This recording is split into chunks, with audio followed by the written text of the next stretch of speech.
अस्सलामुअलैकुम दोस्तों, कीअं आहियो तव्हां? उम्मीद आहे त सभु ख़ैरियत सां हूंदा।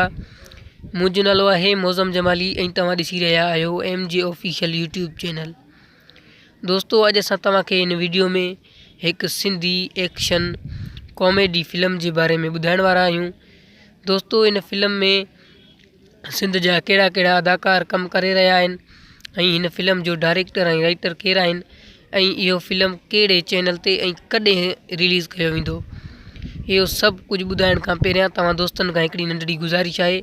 जेकॾहिं तव्हां दोस्त अञा असांजे वीडियो खे लाइक नाहे कयो त वीडियो खे लाइक करे छॾींदा ऐं चैनल ते नवां आहियो चैनल खे सब्सक्राइब करे बेल आइकन जे बटन खे आल ते सेट करे छॾींदा। त दोस्तों, हलूं था पंहिंजे मेन टॉपिक जी तरफ़।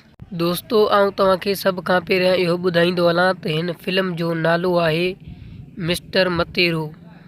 दोस्तों, आउं तव्हांखे वधीक ॿुधाईंदो हलां त हिन फिल्म में सिंध जा कहिड़ा अदाकार कमु करे रहिया आहिनि, जीअं त चौधरी असगर अली तहीम, ख़ादिम हुसैन खोखर, अब्दुल मनान अब्बासी उर्फ़ मामा लालू, अलीना नाज़, सत्तार नुहाणी, ज़ाहिद सिद्दीकी, ख़ादिम हुसैन तहीम।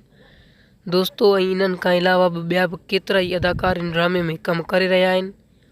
दोस्तों, आउं तव्हांखे वधीक ॿुधाईंदो हलां त हिन ड्रामे जो डायरेक्टर केरु आहे। दोस्तों, हिन ड्रामे जो डायरेक्टर आहे अब्दुल सत्तार नुहाणी। दोस्तों, इहो ड्रामो ईद अल उज़ा ते रिलीज़ कयो वेंदो। दोस्तों, इहो ड्रामो कहिड़े चैनल ते रिलीज़ कयो वेंदो, इहो बि आउं तव्हांखे हिन वीडियो में ॿुधाए थो छॾियां। दोस्तों, हीअ जेका फिल्म आहे इहो सिंधू वार्ड यूट्यूब चैनल ते रिलीज़ कयो वेंदो। Sindhu ward YouTube channel.